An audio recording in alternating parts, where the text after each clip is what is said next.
America, a country known for its dreams, ambitions, and promises to the world. But here on these streets, it's a different story.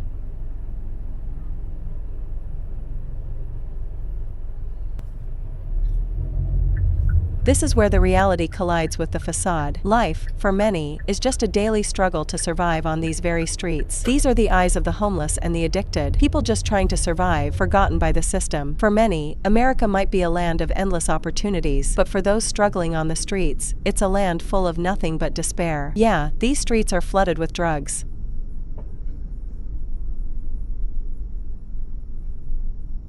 In 2020, more than 100,000 Americans lost their lives to drug overdoses, and that number keeps rising. Drug-related deaths, especially from opioids, have dramatically increased. In 2019 alone, over 70,000 people died from opioid use. That's more than one death every 7 minutes. But what about homelessness? As of 2023, there are over 600,000 homeless people in the U.S., and that number is rising every year. For these people, a home isn't just a place with walls and a roof. It's security, peace, a sense of hope for the future. But here on these streets, that hope is nowhere to be found. Many of them spend their nights on cold pavement, in abandoned buildings, or on park benches. And this isn't just something happening in the big cities. Homelessness has spread to every corner of America. But the story doesn't end there. These people are not just lost lives. They are the faces of injustice, inequality, and a broken system. Homelessness and addiction are not just individual failures. They are the result of an unequal distribution of wealth, insufficient social services, and the collapse of our healthcare system. America's claim to global leadership is hiding these harsh truths. The numbers are staggering. In the world's richest country, 40 million people live below the poverty line, and that number keeps rising. Many families could end up on the streets in a single night, while the wealthy remain one step ahead. A 2021 study revealed that 40% of the American population lacks health insurance, with hundreds of thousands unable to afford necessary treatment. So, this isn't just a system failure, it's a health and income inequality crisis. Think about it for a moment. In a country this big, we can't even provide a place for the homeless to stay. Yet, we claim to be the leader of the free world. That's a far cry from reality. America's strength shouldn't just be measured by its military or economy. Real strength is measured by how well it takes care of its citizens and offers them a fair chance at life. But here on these streets, that chance doesn't exist. Expecting the government to actually help, that's often just a dream. The reality is, the assistance offered is often temporary and far from enough. Real change would require the government to step up and truly address these issues, but it seems like no one cares. Addiction isn't just a street problem, it's a problem right in the heart of America. Drug use affects a wide section of the population. Around 6% of kids under 18 start using drugs during their teenage years, and this is a crisis that needs to be stopped. Many people spend years just trying to find treatment, but the government's response? Small, underfunded programs that barely scratch the surface. But in the end, we have to face it.